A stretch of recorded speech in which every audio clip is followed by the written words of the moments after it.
देना पड़ रहा है। मेरा ये क्वेश्चन रहेगा कि आप का जो भी सब्जेक्ट आपने चूज किया है, क्या क्या सब्जेक्ट लिया है? Geography, English, political science. तो इन सब्जेक्ट्स को पढ़ के आप समाज में क्या योगदान देना चाहते हैं? सर ज्योग्राफी वो है मानव भूगोल, तो उसमें हम अपने मानव की चीज़ें पढ़ते हैं कि हमारा मानव कैसे विकसित हो रहा है, मानव में हमारे कौन कौन से मतलब रूप रंग ये सारी चीज़ें होती हैं।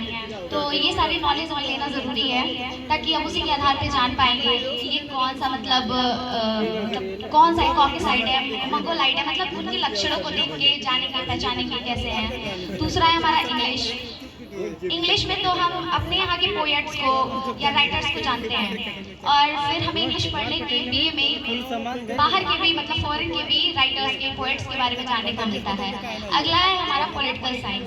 पॉलिटिकल साइंस हम इसलिए लिए हैं क्योंकि पॉलिटिकल साइंस यानी राजनीति में मेरा ज़्यादा इंटरेस्ट है, तो उसको पढ़ के हाँ लगता है कि हमें जागरूक होना चाहिए, सशक्त होना चाहिए, जहाँ गलत हो रहा है उसके खिलाफ आवाज़ उठाना चाहिए। तो पॉलिटिकल हमें एक मतलब कहते हैं एक पावर देता है, शक्ति देता है। जब हमारे पास नॉलेज होती है तो हम उस जगह पे बोल सकते हैं, गलत हो रहा हो तो उसके खिलाफ खड़े हो सकते हैं। बहुत सही उत्तर बेटे आपने दिया है। एक प्रश्न और, हालांकि मूल्यांकन से बाहर रहेगा क्योंकि मेरे साथी ने प्रश्न पूछा है तो मूल्यांकन उसके आधार पर होगा, लेकिन आपका जो परिधान है, आपका जो प्रस्तुतिकरण है वो निश्चित रूप से तालियों के काबिल है। बच्चों तालियां। Thank you.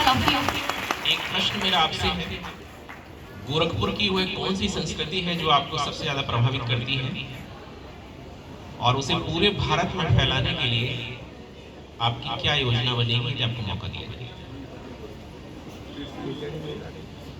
सर गोरखपुर की देखा जाए तो हमारे गोरखपुर काफ़ी अच्छे होते हैं, बिहार की तरह ही। कोई भी मेहमान आए उनको बिना घर से पानी पिलाए खाना खिलाए वापस भेजते नहीं हैं। बाकी देशों में भी शहरों में भी ऐसे होते हैं जो मेहमान लोग घर जाते हैं तो उतनी खातिरदारी नहीं करते हैं। हमारे यहाँ अगर मेहमान आते हैं तो उनको स्पेशली ऐसा फील कराते हैं कि जैसे ये हमारे घर के ही सदस्य हों। तो ये चीज़ सर बहुत अच्छा लगता है हमें, और ऐसा मतलब हर जगह फैलना चाहिए ताकि हम अपने मेहमानों को आदर कर सकें। अतिथि का सम्मान आपकी प्राथमिकता में। Yes sir. चलिए एक प्रश्न का उत्तर और दीजिए।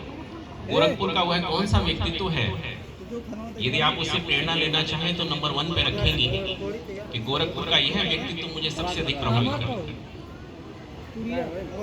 देशभक्ति से हो सकता है, साहित्य से हो सकता है, संगीत से हो सकता है, एजुकेशन से हो सकता है। सर गोरखपुर के तो हमारे मुख्यमंत्री योगी आदित्यनाथ जी, जो कि मतलब अपने राज्य अपने स्टेट के लिए उन्होंने बहुत अच्छा काम किया, स्पेशली महिलाओं के लिए। अच्छा, कौन सा कार्यक्रम उन्होंने महिलाओं के लिए चलाया हुआ है? मिशन शक्ति। मिशन शक्ति कौन सा फेज चल रहा है इसका? मिशन शक्ति 2.0 अभी चल रहा है। चलिए कोई बात नहीं। 0.5 ये 5.0 चलिए कोई बात नहीं। Thank you. बहुत थैंक यू सर। बॉयज में